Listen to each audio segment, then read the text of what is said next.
All right, guys, welcome back to Downtown Rams. As always, I'm your host, Alexis Kraft, joined here with my co host, Jake Ellenbogen, and we have a double header episode for you guys today. This is Thanksgiving week, so Jake and I both have plans with our family, and I will be traveling and unable to record. So, we are going to recap our win over the Seahawks as well as preview our upcoming matchup against Arizona back to back this episode.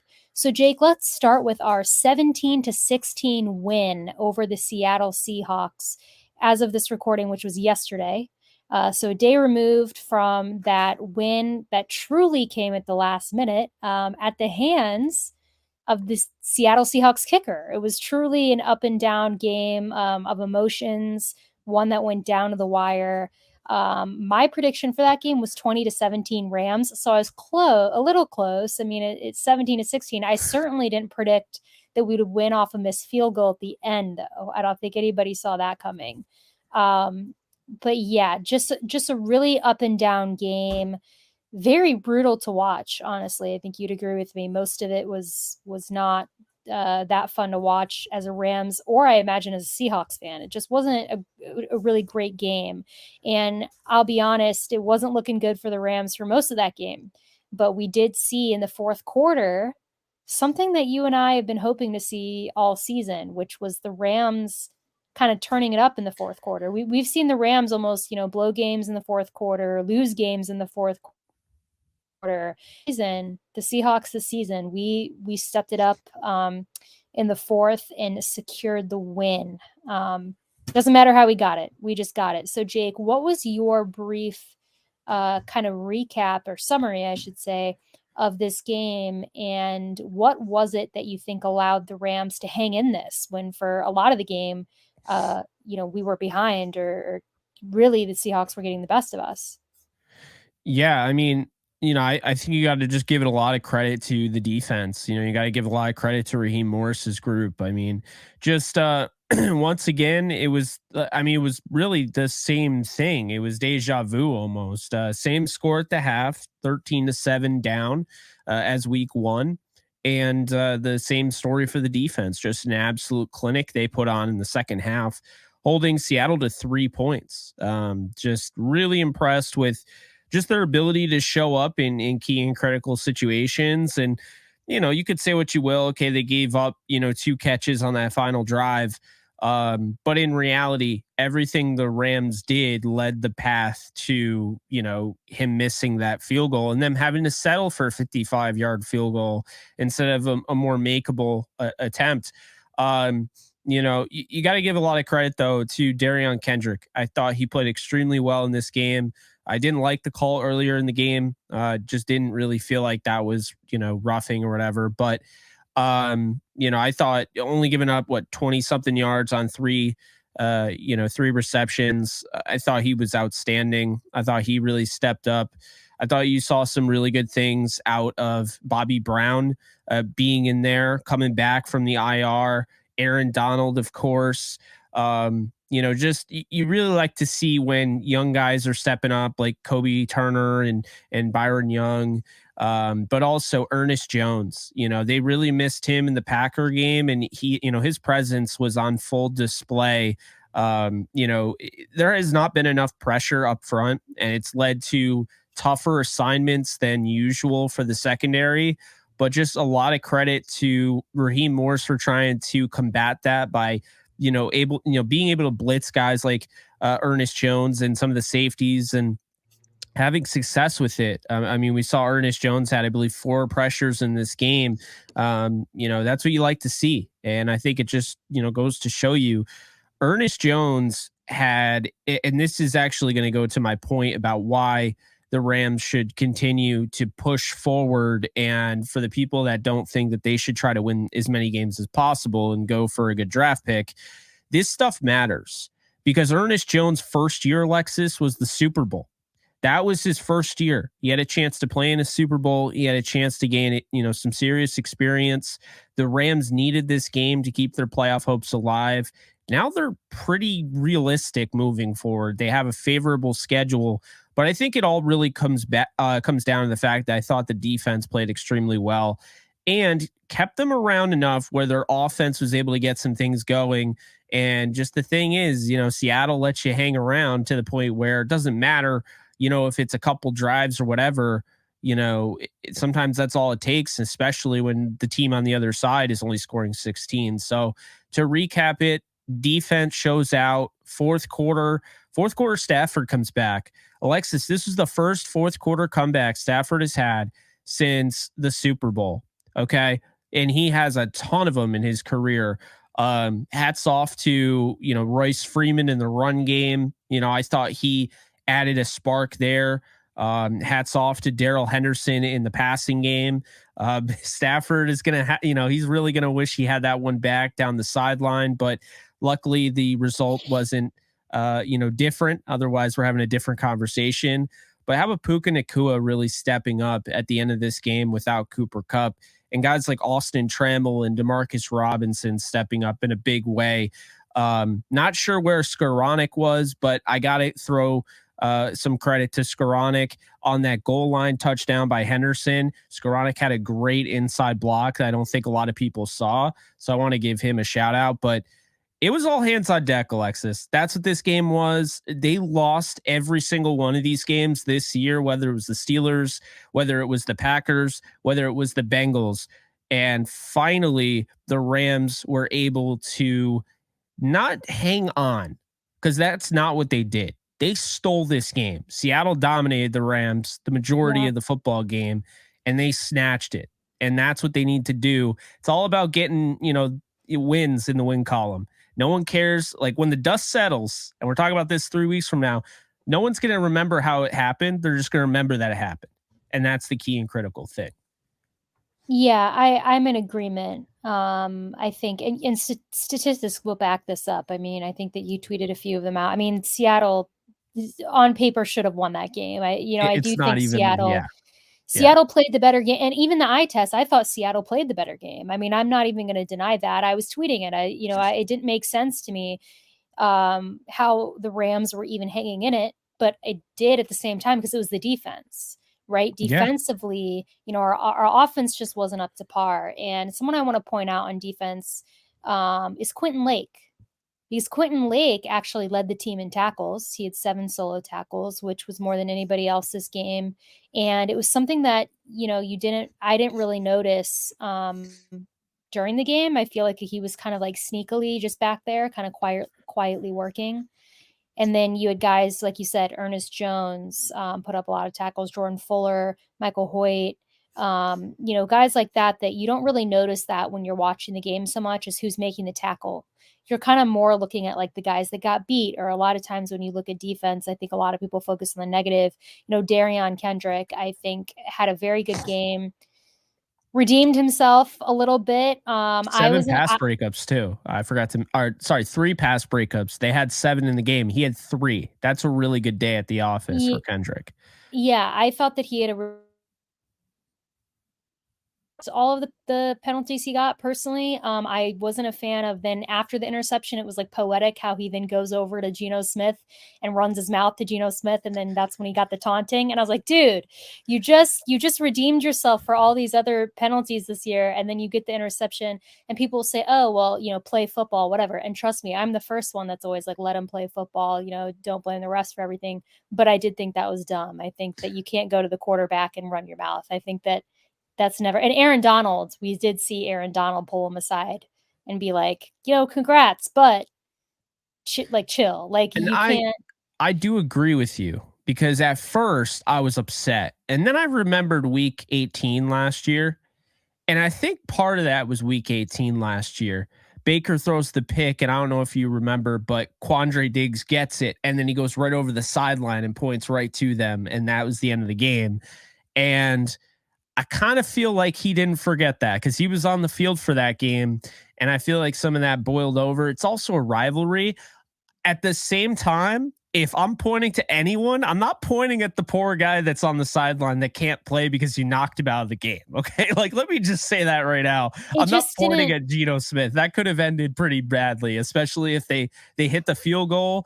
We're talking a whole different tune to point the finger at the guy and have him come out there and lead a game-winning touchdown or game-winning drive. that would have ended pretty badly. But And I that's do get why the I feel sentiment. like I well, do I just feel somewhat like get it it. wasn't calculated because, again, if it No, it was, was why are just you going like to Geno you Smith? like It was like it just was kinda like it was like a bonehead moment where I was like, "Dude, just" I don't yeah, know. It wasn't a fan of it, but he did have a really good game, and I think, he did. it was much needed for him because he certainly has had moments that have left the fan base very angry, and rightfully so. I'm not saying that they shouldn't have been, but I'm just saying that, he did have a really good game, so I think he should get credit for it. And the defense in general, I agree with you. They kept us in this game. I mean, offensively, we did not look good. I mean, we didn't look like a playoff team, I'll tell you that. Offensively, I mean, it was pretty putrid. You had two guys that put up okay numbers this game, and that was Puka Nacua and Royce Freeman, kind of as you touched on. Everybody else, he had some contributors. Cooper Kupp got knocked out, so that I don't know that that's necessarily on him, but I mean, when you're running to guys like Austin Trammell, and like that, I mean, you saw Zach Evans get some action. It just felt very weird. It felt like I didn't understand what McVay was trying to do. I don't know if he panicked when Cooper Kupp got hurt and then he's like, "Oh my god, I don't know what to do." But then for a while, it almost felt like they were picking up steam offensively, especially with Puka Nacua. It was like they were finding Nacua a lot, and then Royce Freeman got the wheels going. I dubbed him Rolls Royce, which I hope picks up. I don't know if Oh anyone yeah, cares. that's his hey, Um, that's his at on Is Twitter. it? Oh, okay. Yeah. So it's not as original as I thought, but I tweeted it thinking that it was new. And then it just seemed like I don't know, the offensive line made me a little upset. I didn't think the offensive line really held up that well, especially to start the second half. I thought Stafford looked rattled. He was missing some throws, and we just couldn't get anything going. But Jake, I'm not even blaming them. I'm blaming McVay. The play calling. Why do we have to keep talking about this? It's like it just is so not up to speed and up to par as to where it needs to be. And it's like it got to the point where I wasn't even going to tweet about it anymore because it just seems so redundant to keep tweeting. Why are you calling that play call on 3rd and long? Why are you calling this play call? It's like annoying after a while. But I want to get your perspective on this because what is it that you think is causing this? Because it wasn't like I mean, the run game was okay. I don't think it was our best running effort. I thought Freeman picked it up, but I don't really think he got any help. I think that was just on his talent and his free will alone. It wasn't like, McVay was just calling all these brilliant run plays. But what do you think it was? Why do you think the play calling was poor? Why do you think we struggled against the Seattle defense? Um, I mean, we disagree a little bit. And First the off, on clock the offensive management. line, because I thought the offensive line played pretty well. The first half, no. The second half, I thought they were really good. I was actually impressed with Alaric Jackson. That is a tough team to go up against. Boye Mafe has had a sack in 7 straight games. He did not have a sack in this one. They needed to have Devin Witherspoon blitz in order for them to get their only sack of the game. So I thought the offensive line, Witherspoon. yeah, yeah, Devin Witherspoon. There are It 2 felt like Witherspoons in this karma. game. It felt like karma to me when Devon got that first sack. I was like, of course he's going to do it against my favorite team. It's already hard enough that a rival team drafted him, and I really liked him. Yeah. Well, I Felt mean, personal.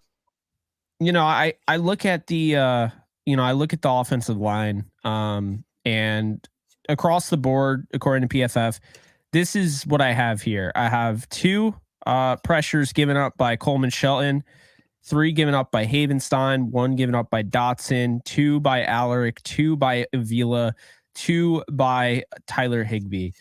Fair warning, okay? Because I'm about to bash Tyler Higbee. We He were is getting an there. anchor in the offense right now. It needs to be said. I love the guy. He's an all-time Ram. He's arguably the greatest tight end in Rams history. He's not 100% because he can't block and he can't catch right now. Okay, I know he caught a pass for 17 yards. Whoop-de-doo. If you want to know why the play calling is struggling this year, if you want to know why Stafford doesn't have as great of stats as years past, they have a gaping hole at tight end. In a Sean McVay offense, tight ends are imperative. So I guess really we differ a little bit because I think the play calling in spots was bad. All in all, I didn't hate it after Cooper Kupp left. I thought there was a lot of creativity. I liked getting Demarcus Robinson and Austin Trammell involved. I do think there were a lot of, there was a lack of execution. And I also want to say that I want to put an emphasis on that because I think there's been a lack of execution that's kind of overwhelmed the idea of, okay, maybe this was a bad play, but we have no idea because it looked like a bad play, but it wasn't properly executed. And so I think we've seen that more often this year than we normally do.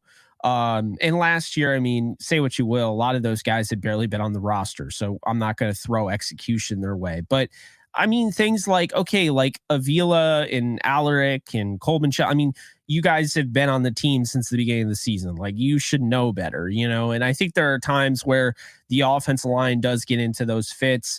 I think you see it. I think you saw with Darrell Henderson, his 6 carries for 1 yard, on the surface. That's horrible, right?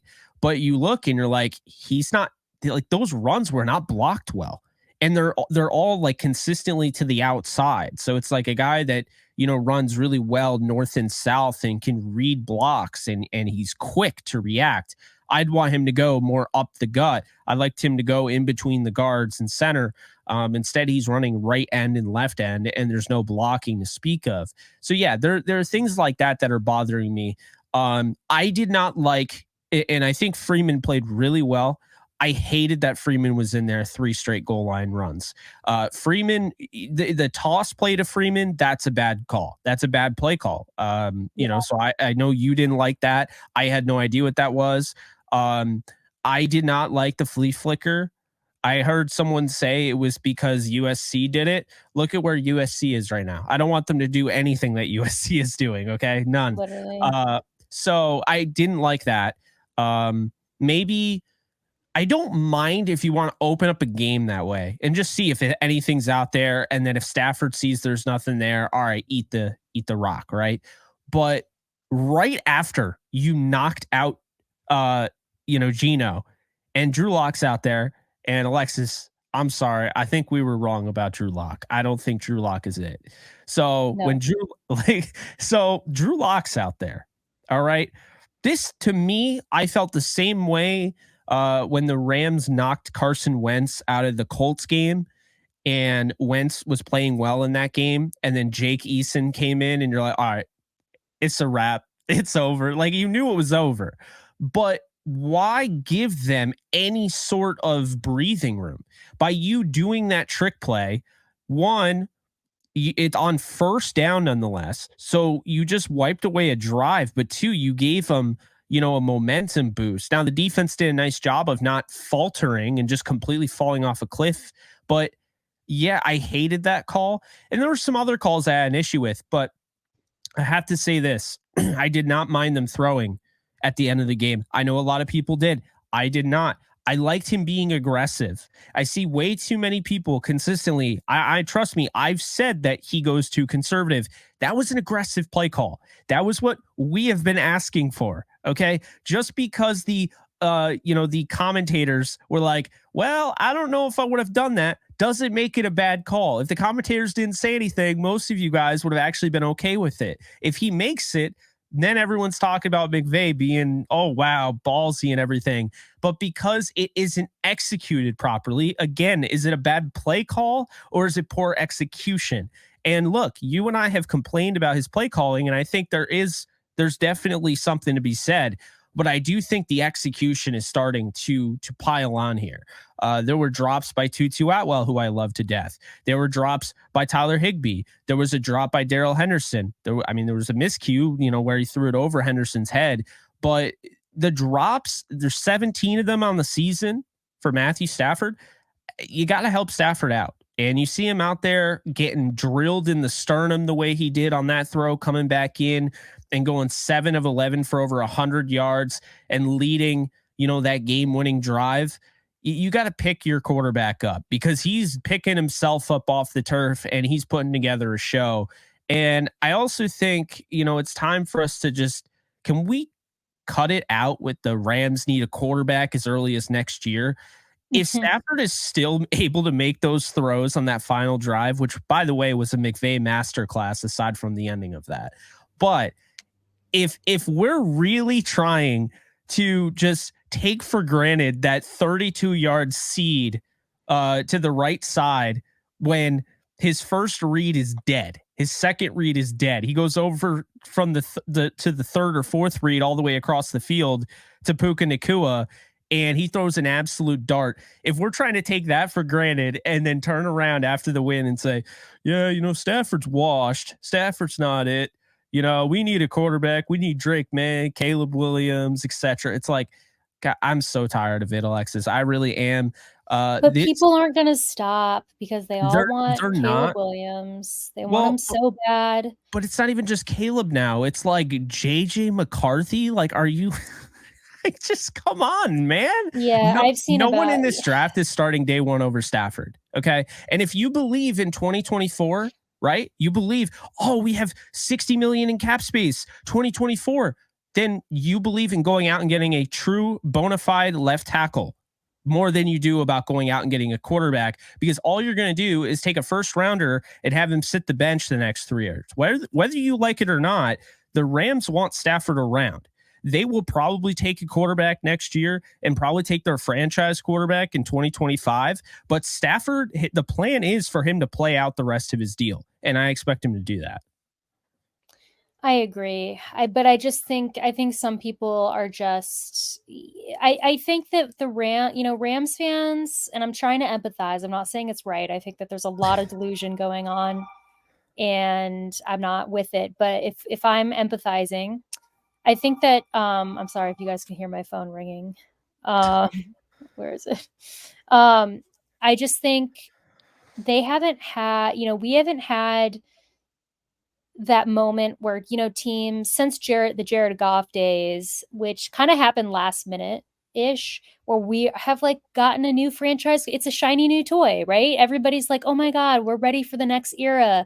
We want a shiny new toy. We want, like, this is what this team needs. It's like, whatever, I'm just letting people have their like fun and, they want us to tank and, they're making themselves look bad. I mean, if the Rams have done everything to prove that we are not a team trying to tank, unless they are doing a damn good acting job. Yeah. I mean, they were trying to tank. They're doing it wrong.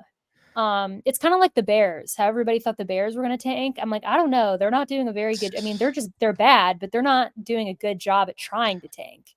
So no one's trying to tank. You think the Giants were trying to tank yesterday? The Giants are stuck with Daniel Jones. I don't think people realize that when they think the Giants are trying to get Caleb Williams. I'm like, do you not understand that they are like married to Daniel Jones' contract? Like that. Tommy DeVito went off too. Like, you think they're trying to tank? Maybe Washington's trying to tank. I don't know. I don't think anybody's trying to tank because at the end of the day, no coach is guaranteed to see next season. No quarterback or any of that is guaranteed to see next season. And I also think people are starting to sour a little bit on Mr. Williams at USC. I don't think he's as hot of a commodity as maybe he was going into. That's just my personal opinion of what I've heard. The rumor is that, you look at what USC is doing, you look at his behavior. I think people are starting to be like, you know what, maybe we're not so desperate for that number one pick overall anymore. USC fans are about to get furious that I just said that, but I stand by it. I don't care. I really don't give a shit. I will say this in regards to Stafford. Okay. He's got 20 big time throws this year. He's got 7 turnover worthy plays. In 2022, he had 15 big time throws and 12 turnover worthy plays. And in 2021, he had 16 big time throws and 9 turnover worthy plays in the first 9 games. So across a 9-game sample size over the last 3 years, Stafford is maybe playing his best football. It's why I keep saying the stats this year have lied. And Alexis, one thing they haven't lied and one thing it's not lying is the average depth of target was 7 last year because Stafford had no time to throw, so he couldn't go deep down the field. However, his average depth of target was 8.5 yards per pass in 2021, and it's 8.6 in 2023. So I know we move on to the Cardinals game here, but I want to just put something in people's minds right now. It feels as though Sean McVay is trying to run the 2021 offense without the necessary personnel. And what do I mean by that? Well, Van Jefferson was your fourth receiver and he went over 800 yards. You had Deshaun Jackson. You had a tight end that was actually contributing. You don't currently have that. You're using Austin Trammell and Demarcus Robinson. And then another thing, the offensive line. The offensive line only allowed 12 sacks in 2021 through the first 9 games. I think they allowed like 18 the whole year. The Rams have already allowed 20 sacks of Matthew Stafford. This is not the same offensive line. They don't have an Andrew Whitworth. They don't have an Austin Corbett. That's not true. They definitely do in Kevin Dotson. But it's not as good as it was in 2021 as a collective unit. So long developing plays, not really any sort of check down option. I think it's leading to what we see, a 9 touchdown 8 interception season with a 59.2 completion percentage. And of course, more drops than he's had in his entire career. They're not helping him out. So I think his stats look somewhat underwhelming, but in reality, I think they're lying. And I think the tape shows that too, but plenty of football left. And, he can definitely start making those stats indicate more of what he's doing on the field as we get, we move forward. Another thing I'll say real quick before we pivot over to that, rushing touchdowns inside the 10. Those are scoring drives that don't count as touchdowns for the quarterback. 6 in 2021, 2 last year, 10 this year. It's not a knock against Kyron Williams. It's not a knock against Darrell Henderson, but a lot of these other quarterbacks are throwing touchdowns inside the 10. The Rams have been pounding the rock. Definitely have no issue with that. But I do think that matters, and I think that's something that has to be said. I agree. And as we pivot kind of to talk about the Cardinals game, pivot. So fitting because I was just at the friend's apartment. Oh, that's awesome. 2 weekends ago. But yeah, basically, guys, to summarize this Rams Seahawks game, I mean, it wasn't pretty. I think we are all honest about the fact the Rams lucked out. I mean, we should all be sending thank you cards to Jason Myers. But as I always say, you never should put yourself in a position to lose by one play. So I'm not going to say, oh, well, yes, we won because of Jason Myers, but no, we did. I mean, the Seahawks they had no business being that close. I mean, you look at them on paper, they should have scored a lot more and they didn't because our defense bent, but they did not break. So, Jake, another NFC West rival that we are going to be playing this potential to sweep. Week. Yep, another potential to sweep. We're playing them 6 days from now, as we mentioned at the beginning of the episode. We're recording this a little bit earlier than normal because the holiday week is upon us, and we will both be busy with family, and I also am traveling and won't be able to record. So, Jake, Arizona Cardinals, seems very fitting to me that we are playing them the week that Kyron Williams comes back because he destroyed them when we played them the first game. He destroyed the Seahawks too in week 1. I wish he could have been out there. Maybe things would have gone differently for us this past week in terms of he's coming back. He's coming back. He's facing the Cardinals again, and I have no idea what the game plan is going to be for Kyron Williams. I don't know if they're going to be conservative with him, if they're going to let him go, let him run loose. But I hope they do because I think that he has the potential, if they give him full freedom, to make things very difficult for this Cardinals defense. So, Jake, looking at that, what do you think about Kyron Williams coming back? And what do you think this offense needs to do to capitalize against this Cardinals defense? I think him coming back is going to be so much bigger than people realize. I think, first off, got to give a lot of credit to Royce and Henderson for holding it down. But their 14, 15 yard run, that's a 30-yard run for Kyron. When you're not running the ball, when you're not moving the ball, on the level you did in the first 4 games of the year, you need that. And that's the thing. A lot of these drives are stalling. And I think having Kyron back is going to be huge. It also, we learned, we had a chance to learn a lot about this team when Kyron was gone. We learned how valuable he is, but also, Henderson's on the team now because, Kyron got hurt. Royce Freeman got an opportunity. We found out Royce Freeman can play in this league and at a decent level. So now how do you incorporate them in the offense? Because now you just have to protect Kyron from himself. You can't have him taking on 98% of the snaps. And the good thing is both of those players can win in pass protection. Both of those players can run the ball. I think Darrell Henderson pivots more to what we saw on Sunday. I think that's what they were doing. They were kind of setting it up. We're going to see Royce Freeman still in the run game. I think he's going to offer a little bit, a bigger bodied running back, more power as a complement to Kyron. But I think Henderson's going to be used more in the receiving game because we saw what he can do in the receiving game. And I think they're going to use him more, especially if Cup's out. I think that's what we're going to see. I think we're going to see all three backs. But what Kyron offers is he's somebody you don't have to take off the field. He's somebody that you're not really limited in your playbook about what you can do. Like, you are with Zach Evans because he can't pass protect. Like you are with Cam Akers because he can't pass protect. Right. So that was a big deal. But with him, it's that he's more explosive than advertised. He breaks tackles, but he's not like super powerful. He's really good about keeping his balance through contact. And he's somebody that's slippery in space, really hard to bring down. And those things matter. And when you're talking about, again, every single yard matters, he's going to be huge. Against this Cardinals defense, he had 158 yards on 20 carries. To assume he'll do that again isn't fair to him. He's got to get a little, something under him.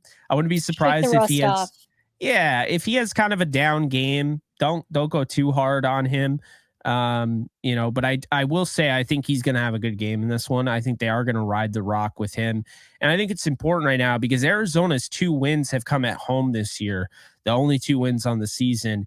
And this team, since Kyler Murray has come back, has now been in 2 back-to-back close games. They beat Atlanta. They just barely lost to the Houston Texans in Houston. I got to give Kyler Murray a lot of credit. The Rams right now are walking into a potential trap game here because, I think Kyler Murray is playing really good football. He's seeing the field better than I think he's ever seen it. I think he's, playing with some actual, some real desire there.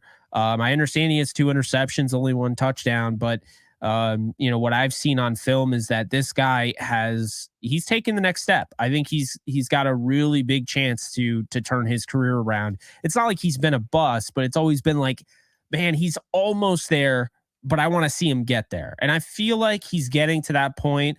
Also worth mentioning, James Conner didn't play. I don't believe in that first game against the Rams. He's their captain. He's their leader. He's been a problem for them in the past. I trust the defense against Marquise Brown. I trust the defense against just anybody. But one thing I will say is this is a different ball club. They're fighting hard for every single game. And keep in mind, Jonathan Gannon is not a guarantee to be back. But furthermore, Alexis, I want to mention, because for people that bet, Alexis is the prop god when it comes to tight ends. And you already know where I'm going with this one. Trey McBride has been an effing problem lately for teams. And that is a guy against a team that has struggled against tight ends all throughout the season, except for the Seahawks. I didn't see 1 tight end catch a pass. I'm not saying it didn't happen. I didn't see it. But Trey McBride was a 2nd round pick, I believe, 2nd or 3rd round pick, high pick. They're starting to get him going. They're using him all over the place. I saw a tweet today. He lined up in like every single viable location you can on an offense. They're trying to get creative with him. Kyler's been looking at him. Kyler's been looking at all the guys. But I think the way that Kyler's been able to kind of diversify his targets, that is what intrigues me about Arizona. This is not a guaranteed win, but again, it is a must win. You got to win this game. You have to win this game. They're 4-6. They're 2-3 on the road. The Rams are. They can get to 500 on the road. They have to win this game if they want to stay and pick up the pace in the playoff race. And I know that rhymed, but that was not my point. My point is 5-6. Going into this game, we're going to find out a lot. Okay. Seattle plays the 49ers. The Commanders play the Dallas Cowboys. Those are two games that matter. And then, of course, the Lions, I believe, play the Packers. So the big thing here, Packers have the tiebreaker. Commanders are still in the thing, right? So you'd like the Cowboys to just knock them off. You'd like the Packers to go away, and they have the Lions, and then they have the Chiefs next week. And then you want the 49ers to take Seattle completely out of it. Seattle has a chance to have a complete implosion based on this game. So the Rams can only focus and control what they can control. So they have to take advantage and beat the Arizona Cardinals and start developing this win streak, because it's going to take something they haven't done all year, Alexis. They're going to have to win more than 2 games in a row if they want to make the playoffs. Yeah. Just win, baby. That's what they say. Just win and let everybody else, do what they're going to do. But the only thing that the Rams can control is if they win. And it sounds really simple, but I think it's just helpful. Like for me, I always try to do the math. Well, this team needs to win and this team needs to lose. I'm just going to focus on the Rams winning, because that is way too much for me to focus on. And I'm having enough anxiety as it is with just trying to get the Rams to win.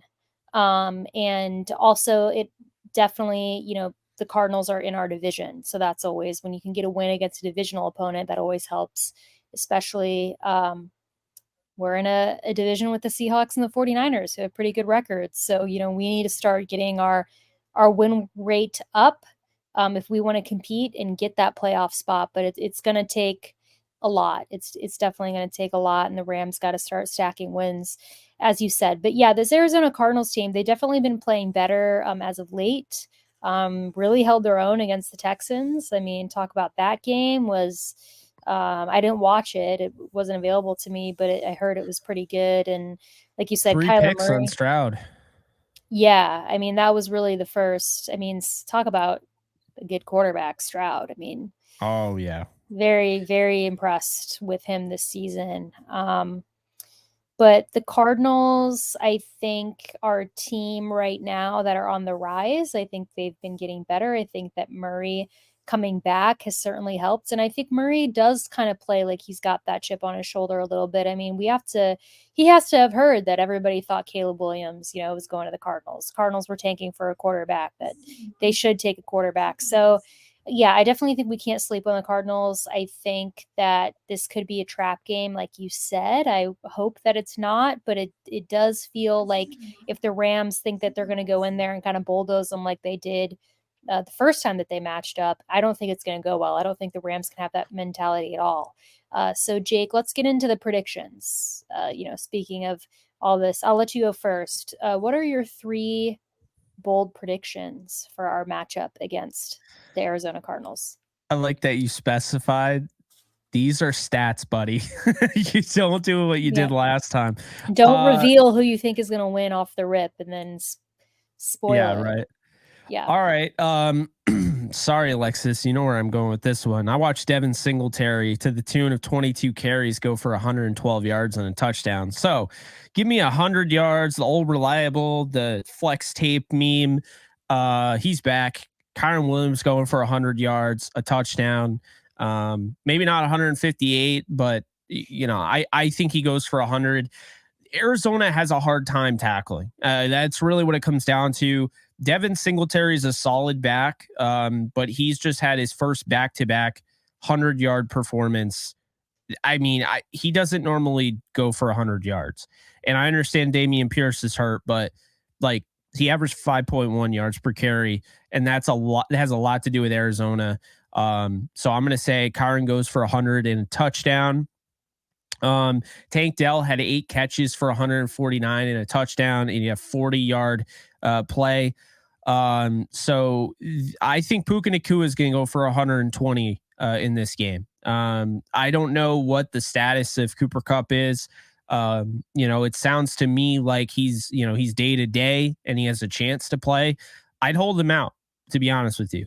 Not because I don't think the Rams are good with him. I'd hold him out because I think the Rams have shown you that they can win without him. So I'm not about to risk further injury until he's good to go. I'm not wanting him to play 95, 96, 97. No. He needs to be 100% when he's back. So I'm holding him out. Puka Nacua, 120 yards. I feel like I always go with Atwell. I feel like I always go with everybody else. Let's just roll with Puka Nacua. 120 yards in this one to go with Kyren Williams, 100 rushing yards and a touchdown. And look, Kyler has back-to-back games with interception. He also has back-to-back games with rushing touchdowns and a passing touchdown. He is fun to watch, but sometimes he digs a little deep. And I really like what I've seen out of him, but he is prone to making that one mistake at the end of the game or close to it. So I'm going to say, why not? I feel like he needs something right now. Just the stock is kind of lingering on him. I still think he's playing well. People are starting to think otherwise. Akella Witherspoon comes down with interception in this one. And I think that could be the game's ceiling interception for all we know. But I think he comes down with interception in this one. And bonus one, I'm going to say Aaron Donald throws Kyler Murray to the ground twice. For a sack. So, yeah. So, okay. Well, that just took one of mine. Sorry. Well, I guess I feel like we always have a similar one, so I'm just going to keep it. I'm not going to think one. I think Aaron Donald's going to get a sack too. I mean, listen, Aaron Donald and NFC West quarterbacks, it's like his favorite type of quarterback to sack. It's just inevitable. Look at his career. So, yeah, I think he's going to get a sack in this game. I think Kyren Williams is going to get 2 touchdowns in this game. Listen, he did it against them before. He got 2. I think if he goes in and he plays really well, I think McVay's at the point where he's like, they get to the red zone. It's like, this is what works. Let's just let Kyren. I mean, Kyren's very good in the red zone. It's one of his specialties. Put him in there. Just don't overthink it. Let him run the ball in. We don't need to get flashy. I think he's going to get 2 touchdowns. My next prediction is I feel like Kyler Murray is going to throw an interception. I don't want to say to who because I kind of want to say Darion Kendrick. My heart tells me that Kendrick's going to get another interception. So, say it. Do it. Darion Kendrick interception. I'm not saying he's going to have a perfect game. Okay. Is he going to point at the bench again? He better not, because if he does, then that's just at this point. I mean, listen, if Aaron Donald came up to me and gave me a lecture, I would obey. I would listen. So if he does that even after Aaron talked to him, that's not really a good sign. But yeah, I think he's going to get in. I'm just feeling it. I think Kyler Murray he's playing well, but I think he can get a little desperate. And I think if the Rams come in and they play against the Cardinals like they did to start the last time they matched up, I mean, you could just see him slinging balls and one going loose and something errant happening. So yeah, those are my predictions. I feel, and we'll start talking about our score predictions. I guess I'll go first because I feel like the Rams are going to win this game. I feel like we got one NFC West sweep. I feel like we can get another. And I think that this Cardinals team, like I said earlier, they are on the rise, but I think they're still figuring things out. I don't think that they're as good as the Rams on paper. I think if the Rams can just play decent football, solid football, not make these mistakes, they can do exactly what they did to start the season against the Cardinals early in the season. So I think that the Rams are going to win 24-13 against the Arizona Cardinals. Jake, what about you? I'm going to go 27-17. I feel like that's kind of the sweet spot for the defense, against a really good team. I could see them giving up like 24-27. But I think against the Cardinals, 17's fair. The Cardinals scored 16 this week, against the Texans. So, I could see that But I mean, look, I think that the Rams are going to get this thing figured out. I know it's crazy. I know we keep saying, oh, it might be this week. It should be this week. It could be this week. I really feel like it's going to happen as soon as Kyron comes back, which is this week. And I've kind of always felt that. I think Kyron is more imperative to the offense than Cooper Kupp. And the reason I believe that, and the reason why I feel like I know that, is because when Kyron was gone, it took until yesterday for the Rams to win a game. So, True. I mean, I do think that has something to do with it. Those were close games. You want to say that Kyron wouldn't have helped in that situation? I would disagree. I'd push back. Again, Freeman, Henderson, they did well in relief, but it was in relief. Like Kyron, he's back now. He is the guy. So, I think 27-17, I think the Rams are going to get their offense together in this one, and it's going to come at the right time because they win a nice one by 10, a divisional road matchup, sweep another division foe. They get ready at SoFi to go up against a Browns team that could be 8-3 going into that game. Tough Browns team that, look, offensively, not looking at the offense, like that offense doesn't scare me in the slightest. I really think the Rams defense could feast on them, but it's all about that defense. I mean, we saw what they did with the Steelers. I know everyone is now doubting whether or not Kenny Pickett is an NFL quarterback. But Dorian Thompson-Robinson threw the ball 43 times. He completed 24 of those for 165 yards and a interception. That is a 32.4 QBR and is a 54.9 passer rating. Okay. The ground game didn't really get going either. You had 20 yards rushing by Dorian Thompson-Robinson, 12 carries for 31 yards, Jerome Ford, 12 carries for 36, Kareem Hunt. So in reality, I think this is an offense the Rams can handle. It's the defense that scares me. This Browns defense we could be looking at the next Trent Dilfer Ravens, where we're talking about the Ravens defense was insane. They go to the Super Bowl and they win with Trent Dilfer, at quarterback. That's kind of what it feels like. Deshaun Watson's out for the year, so I don't know if it's going to be Dorian Thompson-Robinson or, what it is with PJ Walker or Joe Flacco, who they signed. Who knows? Yeah. But the point is, you win this game, you build on it, and you get ready to play Cleveland back in LA. And you see what happens. Again, defense is tough, but at the same time, Stafford is a lot better than Kenny Pickett. So, well, guys, you heard it. We are both predicting that the Rams beat the Arizona Cardinals for a season sweep this upcoming Sunday. And I will be racing home to Chicago to watch that, hopefully in real time, because that's the day I come home from Thanksgiving. But yeah, I mean, Seahawks game, it was a win.